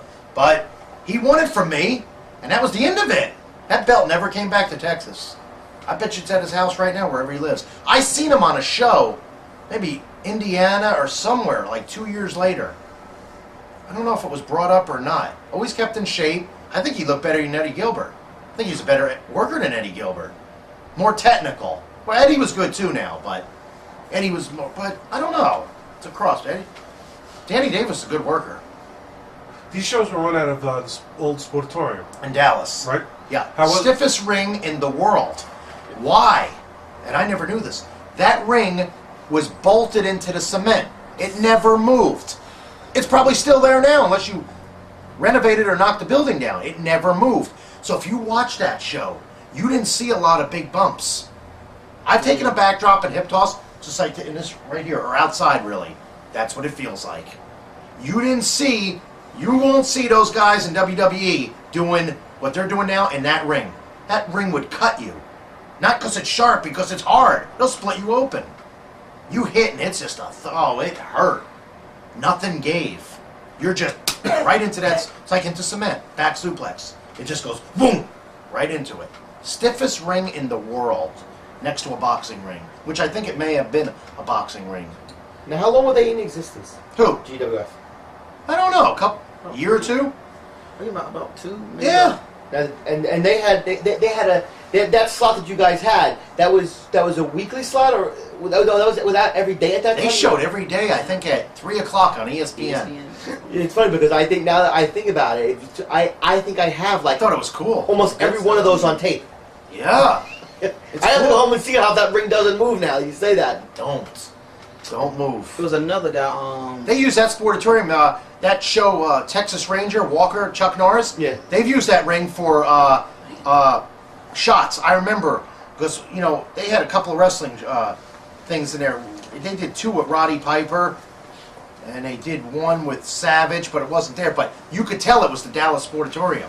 But he blacked out the back. He just had so many people there. He couldn't fill it. But I knew it was, and it was. It was the actual building. That's what I like about. I've traveled the world and I've wrestled at every building that I've wanted to wrestle at, except 2 in my career. One was the Pyramid in Memphis. I don't even know if it's still there because it's new, but it's not new. It's newer than the Mid-South Coliseum. Always wanted to wrestle there, never got to wrestle there, and Hawaii. But like the Armory in Tampa, I never thought, like they say never, they reopened it and I wrestled there 3 times. I mean, anybody who's been somebody in this business wrestled at Fort Hesterly Armory in Tampa. Now it's an active armory again, no more wrestling. Another name I wanted to throw at you just before we leave that GWF. Yep. Because I mean, there's so much talent there at the time. It was Marcus Bagwell. Yep. Did he change once he got to WCW? Because you hear a lot of stuff about Marcus and his attitude. Handsome Stranger he used for the gimmick there. About 215 or 220 then. I remember him because I put him over. First night I worked with him, I did a move called a bow and arrow, which you crisscross the legs, hook the chin, put the 2 knees in the lower back, bow and arrow. Not too many people do it, it's a submission. And I'll never forget when I did it. Oh my God, I worked my legs this morning, don't do that. Sorry, Mark, got to get my shit in. No, actually, no, I had the move on him and I didn't know he worked his leg, but he was cool. Very, very polite. Went to WCW. Didn't talk a lot to him, but he never acted like a prima donna to me. There's a guy, I'd have put the world title on him. I don't know what got him in trouble. I don't know what his attitude thing.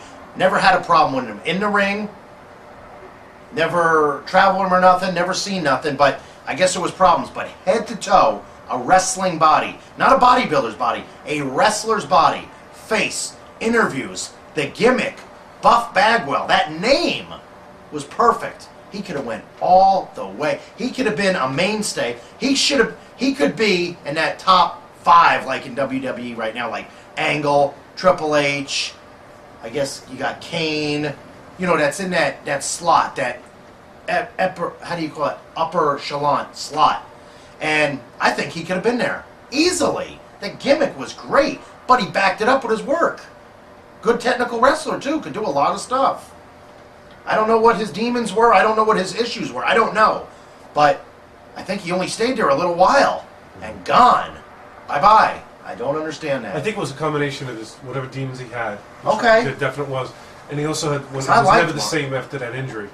Oh, the neck? The neck injury by the Steiners. Same one I had. And he was very, very immobile at that point. Oh, okay. He didn't bump much at all. And That's a shame. Where did your signature pat on the back come from?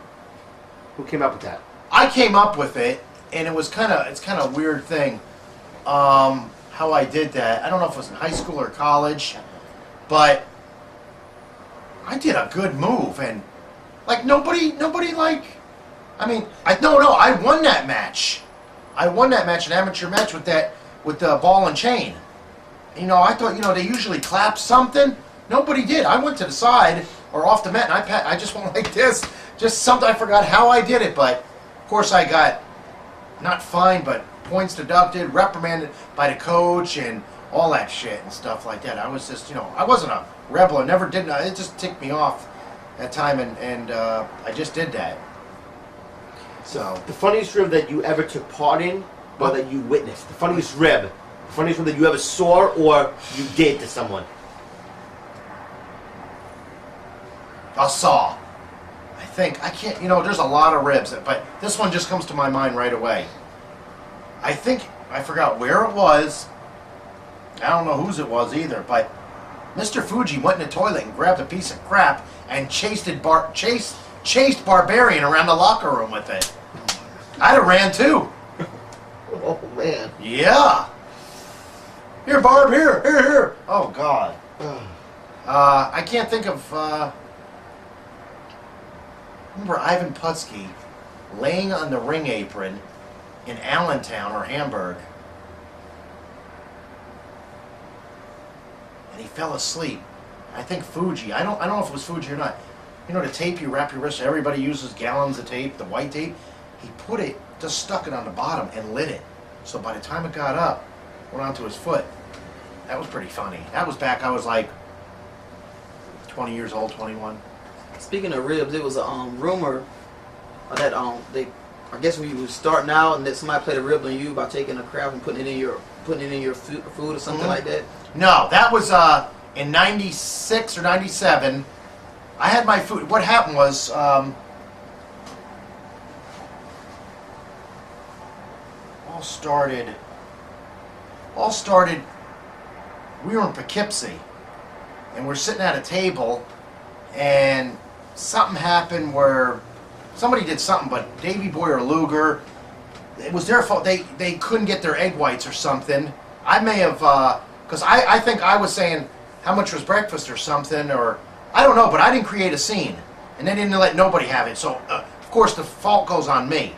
So now they're going to get even with me. But you get your food made, you're done eating, and then you say, hey, what do you want for the road later? And I'd say 2 chicken breasts, maybe some rice or something like that. And I got it out, and I didn't put it over. I was in the tour bus, and I opened it. There was nothing to be seen, but I could smell. I said, okay, I didn't put it over at all. Who am I going to fight? I can't really, but I didn't see anybody do it. You can't blame nothing. And I wasn't a puss about it, but I just threw it in the garbage. Never put it over. I'm not putting it over. And then somebody did, I guess they thought who did it was Luger or something. They took their boots and threw them in water, a sink of water. I wasn't blamed for it, but somebody just did it because it would make me look like I did it. But, yeah, that happened, but, let's see, where does that get you? Let's see, Luger went to jail, and Davey Boy is deceased. So, and I'm right here. So who cares about a rib? And I don't know even if they did it. I really don't. I don't believe Davey Boy did that. He's did things, but Davey Boy respected me. He'd goof around with me, ribs and stuff like that. Nice ribs, stuff like that. Luger, who knows? He may have did that. That's gutless and disgusting. So, never goes around, comes around. It came around for him. Hard. Real hard. And I really don't care. What was your favorite territory? Oh, wow. That's a good one. Florida, definitely. Of course. Sure. Favorite opponent? Had a lot. I'm going to go with Owen Hart. If you could wrestle one guy, past, present, Yeah. who would it be? Kurt Angle. Do you think could still be in the business now, or are you pretty much done with it? No, I think. See, I can't get because of this torn rotator. I would tear it more because I have to go like this, and I can't do that. I could train with the weights. I'm okay, but there's certain movements. The bumps I don't think would hurt it. It's back here that it's torn, and I can't risk that now that I'm a nutritionist and the company depends on me. Now it's the job that comes first. I fulfilled my dream. Not too many people fulfill their dream, and I did. I wish I made a little bit more money. I did good, but I didn't get a $1 million contract signed by Eric Bischoff or whatever, but I did good. I don't want to say, oh, I could have did better, and I could have, but I don't want to be greedy either, because people would have died for my position, or where I'm at now. So, yeah, I could easily work. I know I could. I should have been working for the last 4 or 5 years. By my choice. I mean, again, my last match was 2 years ago. I probably got ring rust on me. My timing may be a little bit off, and that's about it. But I've taken a lot of bumps, and I like to work hard. Wrestle hard, bump hard, give bumps. Tell us a little bit about your current work as a nutritionist. What's going on there? Yeah, I work for it's a family-owned firm, but it's owned by 3 people. And it's like a father, son, and some friends from college.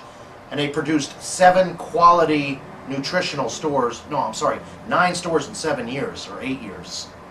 And, they've got money. They're a good company. They appreciate me. 10 minutes from my house, 5 minutes from the gym. Know what I'm doing. Went to school for this. It's right up my alley because all we sell is supplements, powder, protein powder, creatine, homeopathical things, herbs. We're not into the food end of that at all. And of course, your pre-mixed protein drinks and waters and so forth. So, and I went to school for that, and then I revamped my schooling because they paid for everything. These different companies I worked for paid for all my lectures, seminars, and all that stuff. So, that went good. So, and then if a promoter wants me to do what I'm doing now, or autographs, or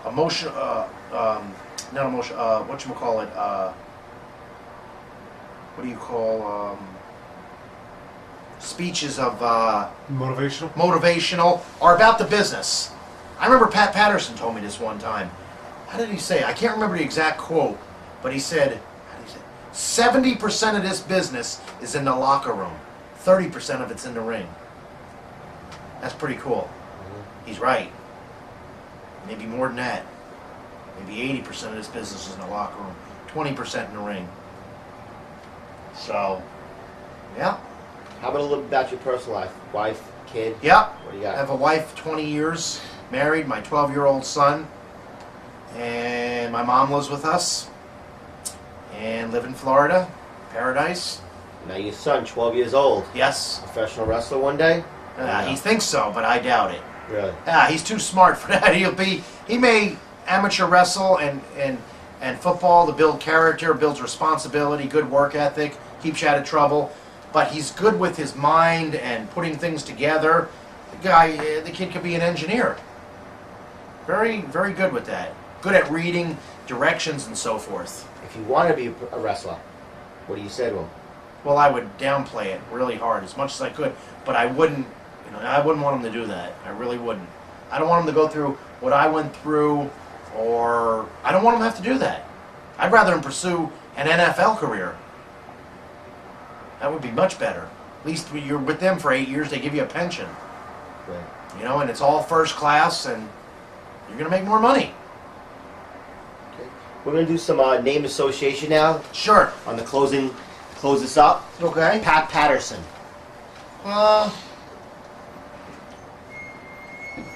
Nice man, great mind for the business. Eric Bischoff. Don't know him that well, but doing what he's doing, he's got a good mind too. Where he's been? Vince Russo. Jerkoff. Mark. Jerkoff Mark. Mark Jerkoff. Yeah. Jim Ross. He's a pretty good guy. I mean, another one, I think, from the school of Cowboy Bill Watts. Appreciates good wrestling, but had to do what he was told and so forth. I'm assuming. He treated me good. Didn't renew my contract, which I didn't understand. Didn't know if that was his call or not. So I'd like a better explanation. Never got one. Hulk Hogan. Great guy. That's a shoot. I'm out of the business. I don't have to kiss nobody's ass. I'm going by, and it's not like, well, you'll do this later in life. No, I'm not. He's just he's a good guy till he does me wrong, like anybody. How about Vader? Absolutely, same thing. He's in the same class as Bradshaw. No comment at all. Could care less. Missing link. Pretty guy. Pretty good guy. Just a different. Yeah, I didn't mean different guy. He's all right. He's cool. No, nothing. Good guy. Bret Hart. Good guy. Yeah, I can't. I'm trying to use different words, but yeah, good guy. Shawn Michaels. Fine. Same thing. Vince McMahon Jr. Cutthroat businessman. Eddie Gilbert. Good guy. Just had his demons. Treat me well. Junkyard Dog. Great guy. Reminds me of Kamala. Just on that, as far as the niceness, and he's very passive, and he's not vindictive. He don't want to hurt nobody in the ring or nothing. You know, and funny as hell. Percy Pringle. Good guy. He needs to, well, what's for Percy? Nothing. He likes to rib and goof around. That's about it. Nothing major. Ron Bass. Good guy. A lot of good guys. Yeah. I mean, you know, as long as I get along and we travel and stuff, you know. Paul Heyman. Don't care for him at all. Nope. Don't care for him at all. You want me to elaborate? Sure. Yes. Just Paul came to Florida back in '85 with a guy named Tombstone. This guy was big, but he owned a construction company and didn't really need to wrestle. But Paul was green and so forth, and nothing against Paul. He's got a bit of a mouth on him, and, you know, again, a smartened up picture taker, like Cornette. That's what they did. Pictures. They got smartened up. They didn't go through the school of hard knocks. I don't know that for a fact with everybody, you know, with Cornette and everything, but it rubbed me the wrong way too a little bit. Disrespect factor there. You know who we didn't mention? I'm going to get off this really. One of the nicest guys in the business besides Barry Darsow and everything, Bobby Eaton. What a great guy. Great guy, great worker. That's all I got to say. He's great. And he's real. Getting back to Heyman. We're in a car coming back from Miami, and he's arguing with me. And he wouldn't stop. And he just wouldn't stop. I slapped him in the face. And from that day on, now he managed me in Tennessee and everything, never booked me in ECW. And Chris Candido says, I cannot believe it. Why don't they bring the angle back? Chris told me, everywhere he went after he left WWF, no matter what building it was, Barry. He could be in Canada. He could be in... He says, always mention, he says, I told Paul, bring it back where Barry's the heel and I'm the babyface. Wouldn't do it. But you'll bring everything else back. That's fine. No problem. Your loss. Your loss, Mr. Smarty. So, Jim Cornette. just, I don't... he was all right when I first met him, and then he got, he got in the office and so forth, and just, I don't care for him that much. I don't trust him. Well, that's all. Nothing detrimental, nothing vindictive, or he's not out to get me or nothing, but, Sonny. Sonny? I didn't like her at first, and then she was green and naive, and got to know her, and she was polite to me and everything. That's all. That's all I know her is from the ring. Didn't see her out or nothing. You didn't see her much when you were working with Candido? Yeah, at the ring and But stuff. that was it. Yeah, that's it. How about, but you had Chris Candido you had a relationship with, right? Yeah, but not outside the ring either. Again, we talk a lot in the locker room and our finishes and about wrestling and about small talk, stuff like that. That's it. We never traveled together. Never hung out with him at a bar or nothing like that. Maybe see him at the same hotel or something. All right. You got anything you want to, on closing, you want to say to your fans that you may have out there? Still looking to see you again, or yeah, maybe you never know. You can see me, but I don't know. I believe in once 21 years, and you have to hang it up sometime. And I don't want to look like I look 90 years old in there. When I want to go out on a good note, thank you. That is mine, right? That's it. Okay. But anyway, just MrTechnical.info is kept up well. And, you know, it's amazing, too. Excuse me. I get about once a month for the last few years, fan mail. I just got one 2 weeks ago. And it's usually from, most of them are from up here. Connecticut. Got the one was last week was from Delaware. They'll send me the picture you're using or my trading cards and ask them to sign, self-addressed. They got everything made out for me. And I get about, I used to get a lot because I was on TV and everything. Now I get about one a month. And they send them to my house and I do it for them. And I write them a little note. And the note is, and it's a shoot, thanks for being a good wrestling fan and appreciating my style. But mostly thanks for being a fan of mine. And I mean that too. And I mean, you know, or they'll write me on they post stuff, letters and stuff on my website. And I can't get to all of them. I just can't get to them. But I appreciate it. And that's about it.